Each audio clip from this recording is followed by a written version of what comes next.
शासन प्रशासन मुर्दाबाद।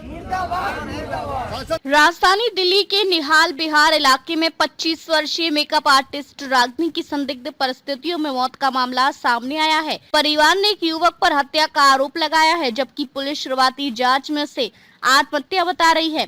मामले को लेकर परिजनों में भारी आक्रोश है और वे पुलिस से न्याय की मांग कर रहे हैं। जानकारी के मुताबिक रागिनी निहाल बिहार इलाके में अपने परिवार के साथ रहती थी और मेकअप आर्टिस्ट का काम करती थी। परिजनों का कहना है कि कल दोपहर करीब 12 बजे रागिनी अपने घर से ब्यूटी पार्लर जाने के लिए ई रिक्शा में निकली थी। इसके कुछ समय बाद परिवार को उसकी मौत की खबर मिली। परिजनों के अनुसार रागिनी का शव एक युवक के घर की तीसरी मंजिल पर संदिग्ध अवस्था में मिला। परिवार का आरोप है कि रागिनी के शरीर पर चोट के कई निशान थे, जिससे उन्हें हत्या की आशंका है। परिवार का यह भी कहना है कि जिस युवक पर शक जताया जा रहा है वह घटना के बाद से फरार है। घटना की सूचना मिलते ही थाना निहाल बिहार पुलिस मौके पर पहुंची और शव को कब्जे में लेकर पोस्टमार्टम के लिए संजय गांधी अस्पताल के शवगृह भेज दिया। फिलहाल पुलिस पूरे मामले की जांच में जुटी हुई है। पुलिस अधिकारी डीसीपी बाहरी जिला विक्रम सिंह ने जानकारी देते हुए बताया कि शुरुआती जांच में मामला फांसी लगाकर आत्महत्या का प्रतीत हो रहा है। हालांकि पुलिस हर पहलू को ध्यान में रखकर जांच कर रही है और पोस्टमार्टम रिपोर्ट के आधार पर आगे की कार्रवाई की जाएगी। वहीं दूसरी तरफ रागिनी का परिवार पुलिस की कार्रवाई से संतुष्ट नजर आ रहा है। परिवार लगातार इसे हत्या का मामला बता रहे हैं और आरोपी की जल्द गिरफ्तारी की मांग कर रहा है। अब सबसे बड़ा सवाल यही है कि रागिनी की मौत आत्महत्या है या फिर हत्या। इसका खुलासा पुलिस जांच और पोस्टमार्टम रिपोर्ट आने के बाद ही हो पाएगा। फिलहाल निहाल बिहार थाना पुलिस मामले की तफ्तीश में जुटी हुई है। नमस्कार, आज मेरी मौजूदगी संजय गांधी हॉस्पिटल के है, जहां पर एक 25 साल की लड़की का मामला है जिसको मार दिया गया है। लेकिन पुलिस बता रही है कि ये आत्महत्या का मामला है। अगर आत्महत्या का मामला होता तो क्या शरीर बॉडी पे निशान होते? दिल्ली के अंदर एक नारा लगाया जाता है, पूरे भारत में एक नारा लगाया जा रहा है, बेटी बचाओ बेटी पढ़ाओ। अब ये नारा धरा का धरा रह चुका है। कोई भी अपनी बेटियों को पढ़ने के लिए नहीं भेजेगा। अगर वो लड़की कहीं पे पार्लर के लिए किसी के पास अगर क्लास लेने जा रही है, वहां पे एक लड़का उसका पीछा करता है और पीछा करने के बाद उस युवती की स्कूटी खराब हो जाती है और वो लड़का आके उससे छेड़खानी करता है, जहां वो लड़की उसको कुछ कह देती है।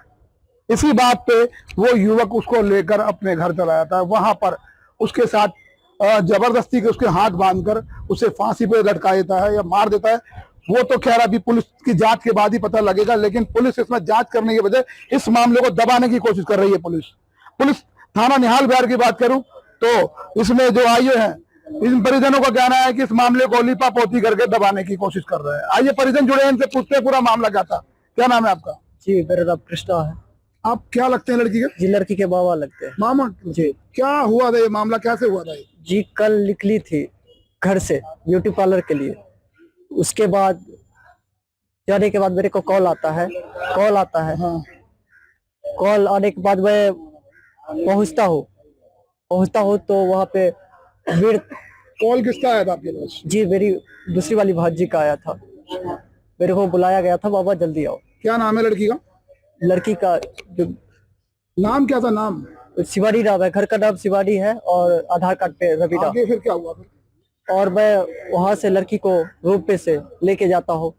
रूम पर लड़की किसके रूम पे थी? कहाँ? जी, लड़के के रूम पे थी। कौन था वो लड़का? लड़का पता नहीं कौन था, बिना नाम बताया जा रहा है। बिना नाम बताया। अरेस्ट हुआ पुलिस की तरफ से? नहीं, अभी तक कुछ नहीं हुआ है। पुलिस की कार्रवाई पे सवाल निशान है। जी, सवाल निशान। आप देख सकते हैं परिजन यहाँ पर संजय गांधी पे पोस्टमार्टम के लिए खड़े हैं कि लड़की का पोस्टमार्टम होगा और रिपोर्ट आएगी, लेकिन पुलिस इसमें लीपापोती कर रही है। अगर थाना निहाल बिहार की बात करूं तो आईओ साहब कह रहे हैं ये आत्महत्या का मामला है, लेकिन परिजनों का मामला है। परिजनों का कहना है कि ये आत्महत्या नहीं, उसकी एक हत्या करी गई है। अगर इसमें हत्या करी गई, जांच में अगर ये साबित होता है तो आरोपी को जल्द से जल्द अरेस्ट किया जाना चाहिए। लेकिन आरोपी अभी तक पुलिस की शिकस्त से बाहर है और पुलिस के शिकंजे से बाहर भाग रहा है। पुलिस चाहे तो उसे 5 मिनट में या 5 घंटे में भी अरेस्ट कर सकती है, लेकिन इस मामले को पुलिस दबाने की कोशिश कर रही है। 24 घंटा हो गया, अभी तक कुछ नहीं हुए। कुछ नहीं हुआ। आप कब से खड़े हैं यहाँ पे? मैं तो करीब, अभी तो कुछ हुआ नहीं, तो मैं क्या कर सकता क्या हूँ? कहा जा रहा है आपको? अभी तो हमारे कुछ नहीं रिपोर्ट हुई। अभी कुछ नहीं कहा जा रहा। पुलिस ने उस युवक को अरेस्ट किया नहीं हुआ अभी कोई रिपोर्ट, कोई सीसीटीवी वगैरह वहाँ कुछ वायरल हुई? अभी कोई जांच नहीं हुई। कोई जांच नहीं हुई। देख सकते हैं दिल्ली पुलिस, जिसको दिल की पुलिस कहते हैं, यहाँ पर उन पुलिस पे सवालिया निशान उठाए जा रहे हैं कि पुलिस की कार्रवाई में कुछ ना कुछ फर्क है। कैमरामैन करण के साथ पंकज चौहान, दिल्ली रिपोर्ट न्यूज। लड़की के पिता जुड़े हुए हैं शिवानी के, जो कि और कुछ भी बताना चाह रहे हैं। उनसे पूछते हैं मामला और इसमें क्या क्या और हुआ था। ये बताइए, जब शिवानी अपने घर से गई तो ये उसकी लाश उस लड़के के घर से क्यों मिली? उस जहाँ से वो जाती है ना, उस लड़के ने, आपको मैं बताया 21 तारीख को उसकी सिक्योरिटी खराब हुई थी, तो उसने छेड़खानी किया था लड़के ने। अब छेड़खानी करने के बाद उस लड़के को लगा कि हाँ मैंने कुछ किया है, तो उसने, लड़की ने भी कुछ बोला होगा। अब ये तो मैं नहीं कहूंगा कि नहीं बोलेगा, कोई भी बोलेगा, किसी की माँ बेटी को अगर कुछ कोई बोलेगा तो बोलेगा ही, जवाब देगा ही। उसी समय लड़का बोला कि मैं तेरे को जान से मार दूंगा। तो जान से मारने के लिए उसके बाद में उसके हाथ में कुछ कारतूस भी थे। अच्छा, पहले भी मतलब वो लड़का कभी लड़की के पीछे पड़ा रहा है? सब नहीं, पहले तो नहीं पड़ा हुआ था, जितना मुझे नॉलेज है पहले नहीं था। फैमिली बैकग्राउंड क्या है उस लड़के का? फैमिली बैकग्राउंड क्या है, शादीशुदा है, जात से ग्वाला है, बिहार का रहने वाला है। और उसके बाद वो यहाँ पे टेम्पू या टैक्सी ऐसे करके गत्ते की फैक्ट्री में चलाता है। पहले वो नौकरी करता था, बाद में पैसे कमा के टेम्पू टैक्सी ले लिया है। थोड़ी बदमाश टाइप का है और दारू दूरू ज्यादा पीता है वो लड़का।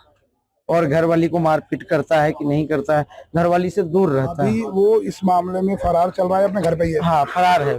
फरार है। तो फरार होने का कारण ये हो सकता है कि उसने ही कुछ ना कुछ किया। अब आपको एक चीज और बताता हूँ, उसके मकान मालिक ने, कल पुलिस वाले ने जो पूछा था ना कि मकान मालिक से, तो मकान मालिक ने उसका ये बोला कि जो फांसी लगाने के बाद शिवानी ने, वो लड़की ने फांसी लगा लिया, तो लड़के आके बोला कि वो लड़की फांसी लगा ली है।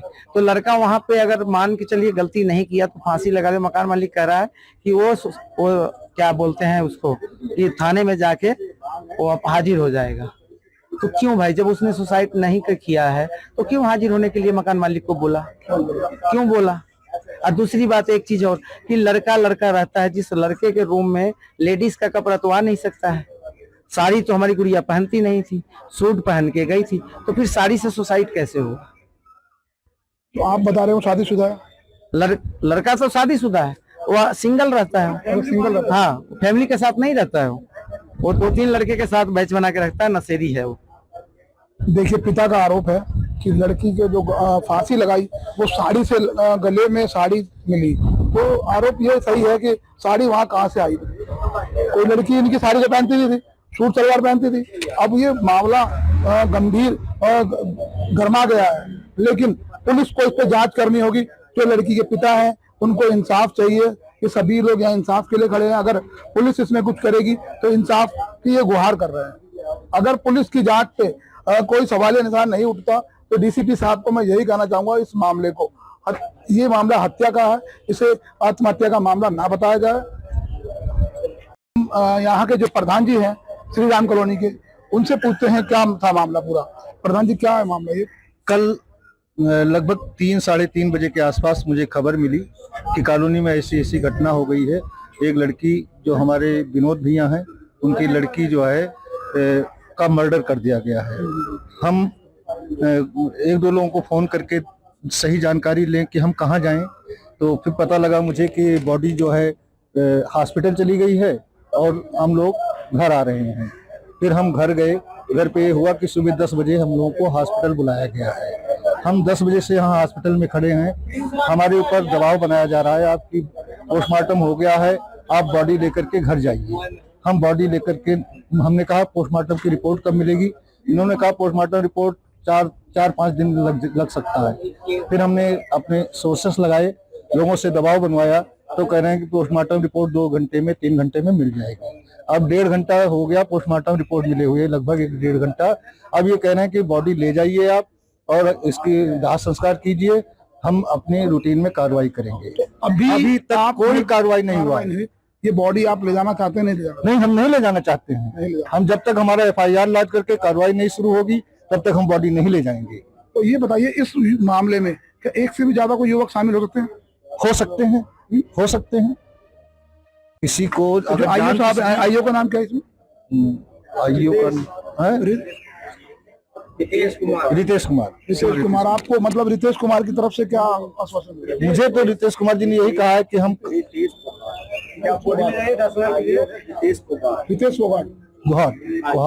फोगाट जी ने तो क्या आश्वासन दिया? मेरे को आश्वासन यही दिया कि आप ले जाइए, बॉडी का दाह संस्कार कीजिए और हम जो है कार्रवाई करेंगे। लेकिन आप लोग जाने को तैयार नहीं। हम लोग कोई कार्रवाई अभी तक नहीं हुई। जो प्राइमरी स्तर की कार्रवाई होती है वो तो करना चाहिए इनको, मौके पर जा करके। न कोई अभी इन्होंने सील किया है, न वहाँ के लोगों से पूछताछ की है। वहाँ पे कैमरे भी लगे हैं, न कैमरे की कोई जांच किया है, कुछ नहीं। बस खाली हमको आश्वासन देते आ रहे हैं। अभी तक पहले कह रहे थे कि नहीं सुसाइड है, इसमें ले जाओ बॉडी अपना करो, इसमें केस क्या बनता है, सुसाइड केस है, सुसाइड केस है। अपने आप सुसाइड केस मान रहे हैं। एक लड़की के पिता और लड़की के परिजन और यहाँ तक कि यहाँ के प्रधान जी अब इस मामले में जांच का विषय बता रहे हैं और कह रहे हैं कि आरोपी को गिरफ्तार किया जाए और जल्द से जल्द हमारी एफआईआर लिखाई जाए। लेकिन एफआईआर लिखने के बजाय इनको सुबह से यहाँ खड़ा किया गया है। 2 घंटे से ऊपर तो इनको बिठाया गया, लेकिन अभी तक कोई भी एफआईआर नहीं हुई है। परिजनों का आरोप है कि पुलिस इस मामले में ढील छोड़ रही है और आरोपी को पकड़ने के बजाय उल्टा इस मामले को आत्महत्या का मामला बता रही है।